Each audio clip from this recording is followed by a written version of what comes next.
halted weddings and graduations, sadness, isolation, and worse, even death. Today we are talking coping with Corona. The Whitney Reynolds Show was made possible by O'Connor Law Firm. When it comes to your injuries, we take it personally. Sciton, because results matter. Children's Learning Place, excellence in early childhood education since 1998. Theraderm Clinical Skincare, committed to developing skincare products designed to restore skin health and promote natural beauty. And by SD Innovations, Hollis CPAs and Associates, Four-Sided, UFC Gym Lakeview, Fresh Dental, Kevin Kelly with Jameson Sotheby's International Realty, The Cryo Bar, Barkbusters, and CI Med Spa, and by other sponsors.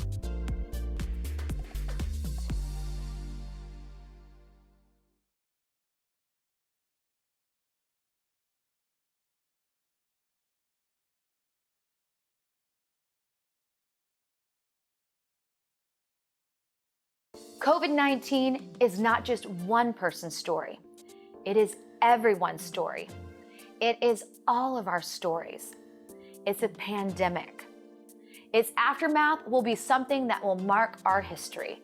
From the loss of lives, businesses, and security, this has been an extremely tough chapter. Today, however, we have some inspirational cliff notes that came from this trying time. A reminder that all of our stories are still being written, and it's okay to turn the page.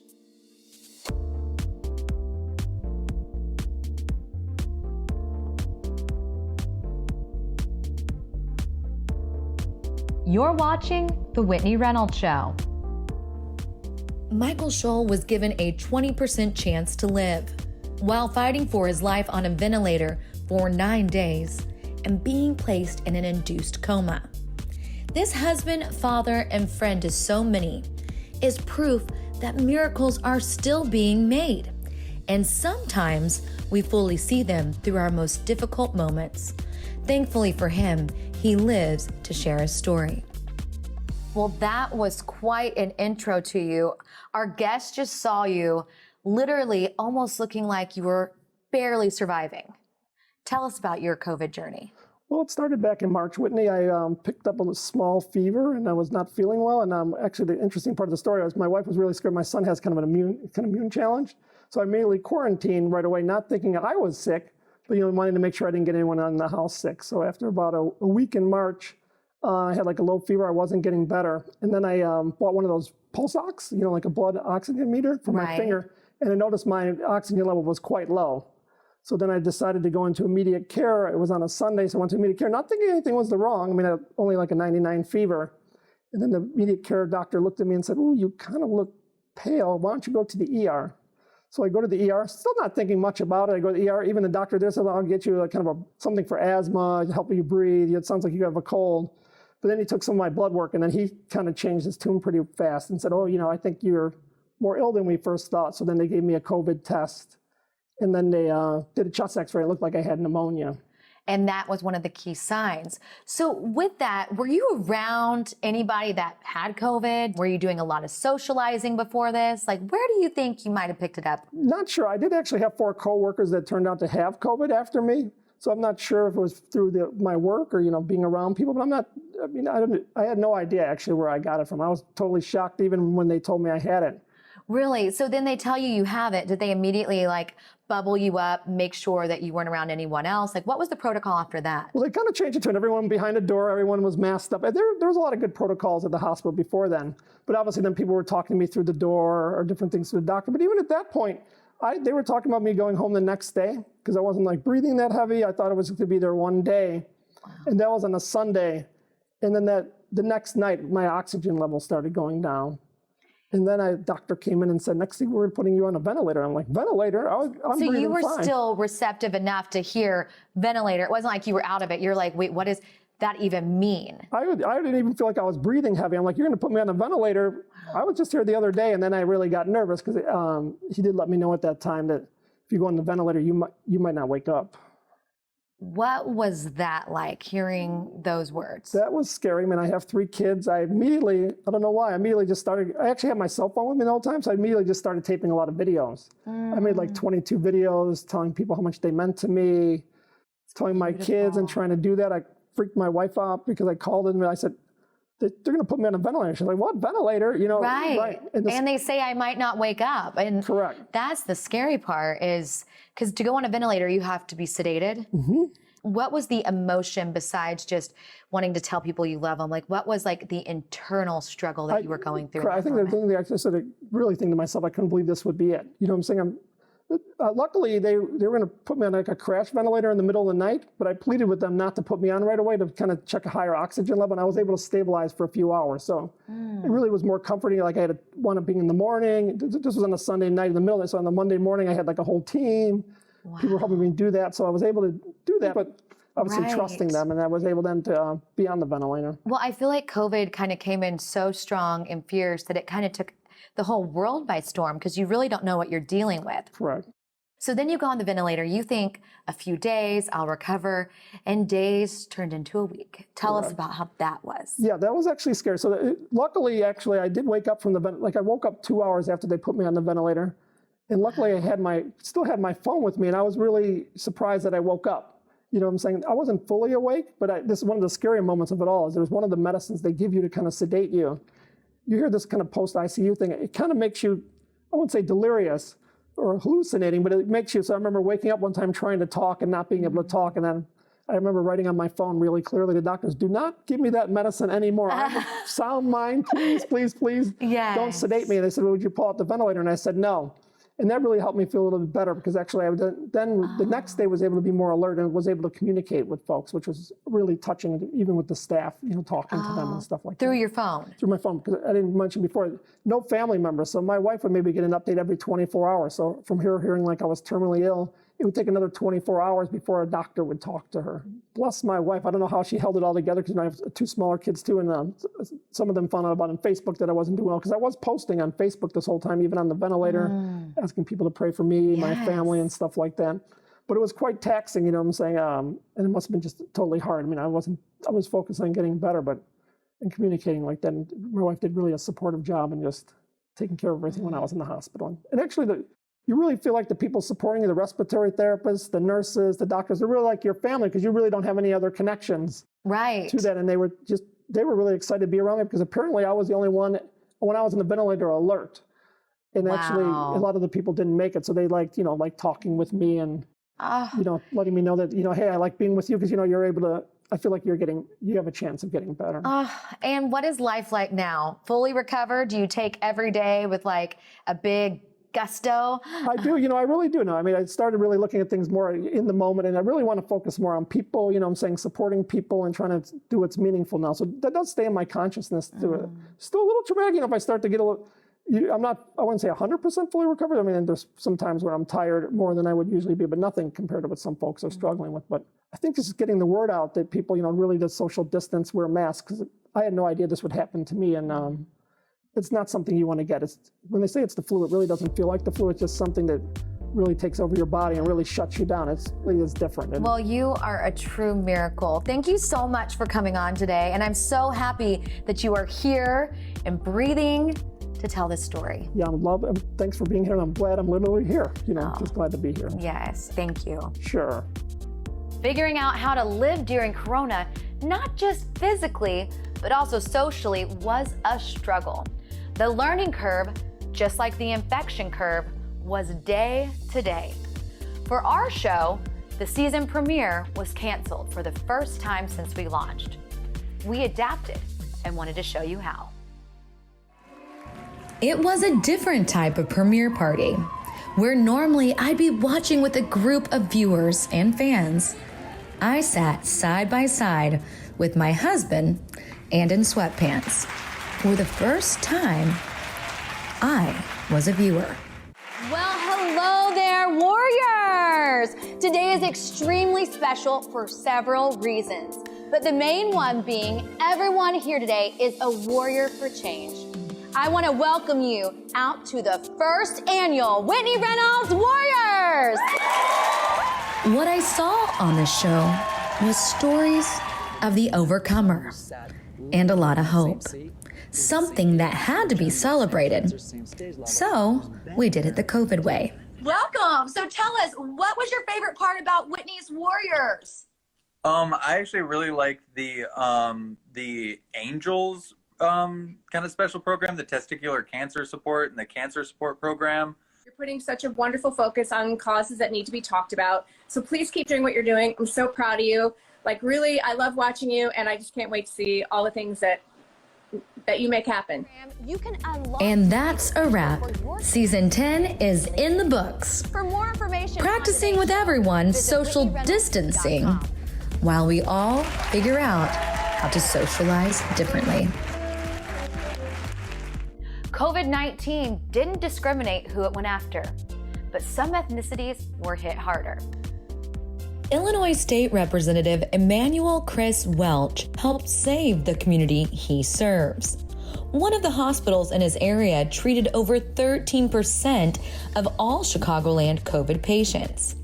He found that the African American community was being negatively impacted by underlying health conditions, gaps in the healthcare system, and on the business side of things, big banks. And that's when he stepped in. Welcome to the show. Thank you. You know, we've been talking about COVID-19, and for everyone, it kind of had different effects, not even saying like having it, but how you reacted to it. Right. And your reaction was to go out and help. Tell us about that. Yeah, you know, I actually looked at this crisis as an opportunity to show folks that this is when you need government the most. You don't just disappear. You don't go somewhere and act like you're on vacation. Mm-hmm. You show up, you be present. You know, people are in need right now. You know, folks are experiencing record unemployment across our country, right here in our state, and they needed to access the system. Folks are hungry. Food banks are serving food at record levels, and we need to make sure they know that resources are available. Was it evident to you that the neighborhood that you govern over needed help? It was very evident to me because, you know, I'm pretty accessible to my constituents. Even before a crisis, I'm out there, I'm very visible, and they email me. Many of them have my cell numbers, so I get text messages at the weirdest times of the day. And so I'm pretty in tune with what's going on. And, you know, you got to get out there and respond to people when they're reaching out, especially at a time of need. What did you see firsthand when you got out there? Was it, this is worse than I'm even seeing on the news, like this is a real issue, and so I'm going to be the hands and feet right now?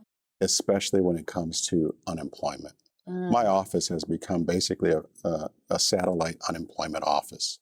And I have 3 people working full time, answering calls and working through people's issues with the unemployment system. I mean, the volume that we're receiving is just unprecedented. And the answer, they're not looking for you to say, sorry, I can't help. You got to figure out how to help them because rent is due, mortgage is due, food needs to be on the table. And so helping people navigate that system has been one of the biggest things we've been working on. And going to the health, the African American population was hit by COVID hard. Do we know why? Well, we know why, because the disparities have been in our communities even before COVID. COVID-19 just shined a light on what we already knew. Unfortunately, what happens is because of systemic failures, systemic racism, and poverty that has existed for over 5 decades, those things are still in existence, and you know, COVID just shined a light on it. When a hospital or school closes, it closes in a community like mine first. And so without access to health care, you're not going to have the ability to go and get a COVID-19 test. It's not as easy as it is in other communities. And so that's what you're seeing happen. And you also learn that it happens to people that have high blood pressure, diabetes, and other underlying conditions. If you don't have health care to have those things treated, COVID-19 impacted you harder. Wow, that is so true. And just kind of like you said, it's just uncovering what's there, but it just shined a bigger light on it. So how do we move forward? I know for you, you have been giving back. Like you said, I'm opening my doors for people, for this to be like an unemployment office. But how can we all do our part? I think it's extremely important to use the data that has come out during this global pandemic and use it to effectuate positive change. It's easy to ignore issues when you don't have the data, as prevalent as we do now. Let's take this data and folks like me who are in policy positions and have an actual opportunity to make change, we need to do that. This is a watershed moment in our country's history. And this is an opportunity where we can actually, I think, get some things done from a policy perspective. Well, and I said earlier, you are the hands and feet, like you are actually going out there and doing the work. I love it. But to me, it's like a ministry. I'm not a minister in a church, but I feel like you minister in different ways. And if you elect the right people, I love what I'm doing. And you can help people. And getting the notes that we're getting from folks that have been helped are just some of the most uplifting things I read every morning. I love that. And real quick, I just want to say to all of our viewers out there, we all hold different positions. Like you are in government and I talk, but we can all do our part. We can all do I our think part. if we lean in and see how we can help in our own way, it's a beautiful thing. And you're doing just that. So thank you so much for coming on. Oh, thank you, Whitney. Thank you so much. Doing double duty, fighting fires and fighting Corona. Let's take a look. When Corona first made itself present in the United States, some prices surged and some products were extremely hard to find. One of those being hand sanitizer. We had an opportunity through our manufacturer. They came to us and they said, we've got an opportunity to switch over our lines. If you want to change over some of your manufacturing from some of your regular products for the next 2 weeks going to hand sanitizer, let us know immediately. We have until 2 o'clock today to find out if you're in for that. And if you are, we'll switch over and we'll start putting your product, pre-production product into hand sanitizer from skincare.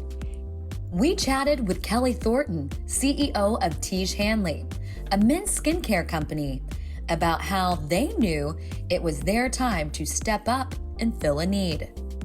Our mission is to help men look and feel amazing, and it was a perfect opportunity for us to pivot into hand sanitizer. We have a manufacturer has a real go-get-em attitude. They came to us with this opportunity, and we just grabbed it and ran with it. And this gave us an opportunity to take this hand sanitizer and deliver it directly to the community that really needed it. And then they took it a step further, donating across the city to the YMCA, homeless shelters, and a handful of other organizations. But then they donated 36,000 ounces of hand sanitizer to the Chicago Fire Department, helping our heroes stay safe so they can continue to save others. Now that's something to sound the alarm for. It really put a lot of our members at ease because we are the first line of defense. When someone's calling us, it's their worst day. And especially with the pandemic that's going on now, we've seen a lot of sick patients. This truly does help, and it puts us at ease because we don't have to have that fear that we're going to take this virus home. We have every opportunity to clean and decon prior to going home every day. This act of kindness helped fill a physical need and a psychological one, knowing they now had an extra layer of safety.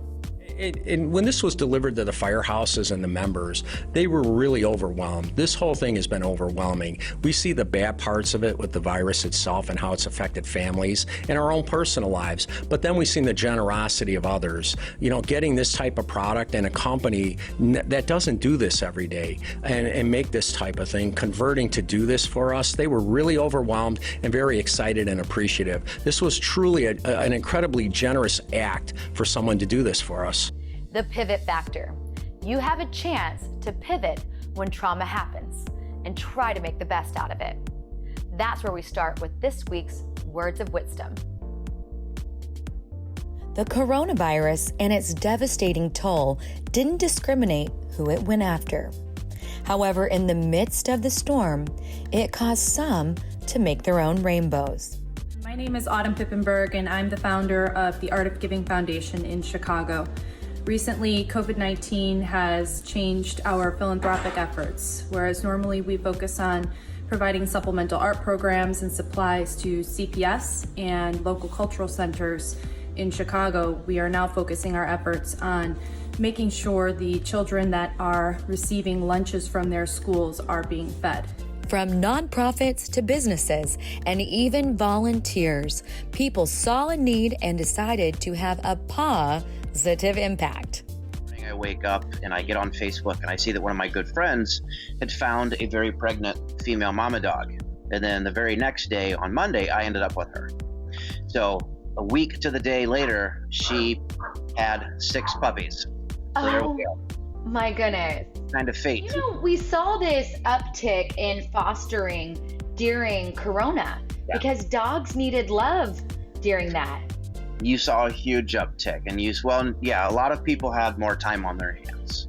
So, animal care and control where I volunteer, they normally have 340 or 350 dogs, and every week I see an update that they're somewhere between 40 and 50. So down from 350 to 50. And not just that, but you've used your gift of photography to help get these little puppies adopted. Yeah, I think puppies kind of, adopt themselves, so to speak. But I've loved doing photos and videos of them. And puppies are great, obviously. But, I'm also trying to put a lot of emphasis on mama dog, because a lot of times, the puppies are easy, but then the moms get left behind. What an amazing experience for, this kind of unknown time that we all went through, and just opening up your heart and home. So thank you so much, Josh. You are welcome. Thank you. And what about the mental toll this virus has taken? These are really weird times. I would say, as to not catastrophize what's going on, but I would for sure say that we're in a mental health crisis. And I think a lot of people understand that. You'll hear in the background, unfortunately, I'm trying to quiet it, that our phone's ringing off the hooks because we run a helpline. Here's what's super interesting. We know that mental health has everything to do with community, sense of purpose, environment, access to stable housing, and in an instant, all of those things were modified. And with everyone at home, the longing for connection helps structure some businesses. Hi, I'm Bella Gandhi, founder of Smart Dating Academy, dating coach and relationship expert. We are doing Instagram Lives at 7 p.m. Central several times a week to build this community. Our viewership has tripled and quadrupled in just a week and a half because people are craving this community. So we hope to be able to continue to serve people in this way long into the future. Chicago, David Rothstein Music. We do a wide variety of weddings, corporate events.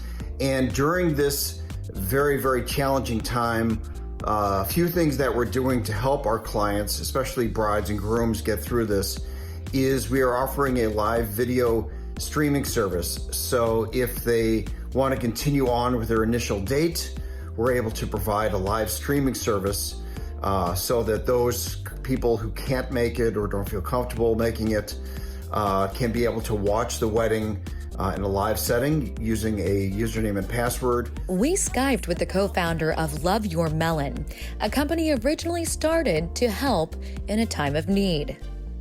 And we started talking to local foundations and hospitals and other nonprofits looking for places we could give away these nice warm beanies. And we started a one-for-one program to be able to give them away. So for every one we sold, we'd give one away to a child battling cancer. When COVID hit, they stepped up to the plate, and with their mission still on point, they now have a new product line. Now we're stepping up to make face masks at the same time, where a lot of face masks are being handmade. People are even having to wear bandanas from home in the medical community, not just consumers. And so we're stepping up to be able to produce these face masks in bulk, put a brand behind them, have them made in factories in the US here, and then be able to give them away. So for every face mask sold, we're going to be donating one to the medical community. We're really excited about this. We've now been able to give away over 180,000 face masks. And so we committed to the first 50,000, but 130,000 after that have been funded by consumers purchasing them. A great reminder, we are all in this together. Coping with Corona, we are all doing it. And just like our guest shared, they saw fear, but chose forward progress. Remember, your story matters.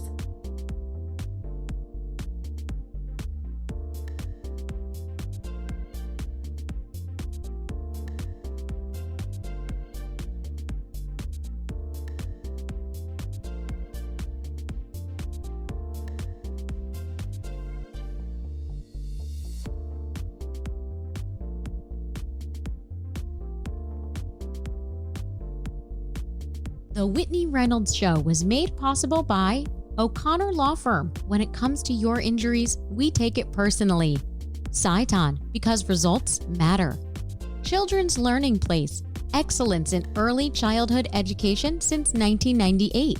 Theraderm Clinical Skincare, committed to developing skincare products designed to restore skin health and promote natural beauty. And by SD Innovations, Hollis CPAs and Associates, Four-Sided, UFC Gym Lakeview, Fresh Dental, Kevin Kelly with Jameson Sotheby's International Realty, The Cryo Bar, Barkbusters, and CI Med Spa, and by other sponsors. Go beyond the interview with Whitney Reynolds and her 52-week guide of inspiration. The book goes deeper into the topics you see on The Whitney Reynolds Show. To get your copy for $12.95 plus shipping and handling, go to whitneyreynolds.com/store and use code PBS. For more information on today's program, visit whitneyreynolds.com or follow us on social media. On Twitter @WhitneyReynolds and on Instagram @Whitney_Reynolds.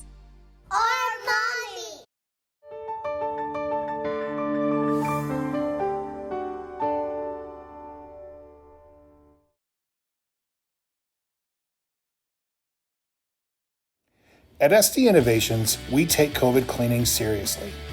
And this year, we are excited to partner with The Whitney Reynolds Show on PBS. When Whitney and her staff were searching for ways to help ensure the health and well-being of her guests, we jumped at the opportunity to assist. Our hospital-grade UVC light towers were brought into her intimate home studio, and we bathed the entire space in warm blue light. While it looks harmless, these lights emit 10 times the amount of energy required to kill COVID-19, ensuring season 11 goes off without a hitch. We are excited to support The Whitney Reynolds Show on Lakeshore PBS, and you can check us out at sdinnovationsinc.com.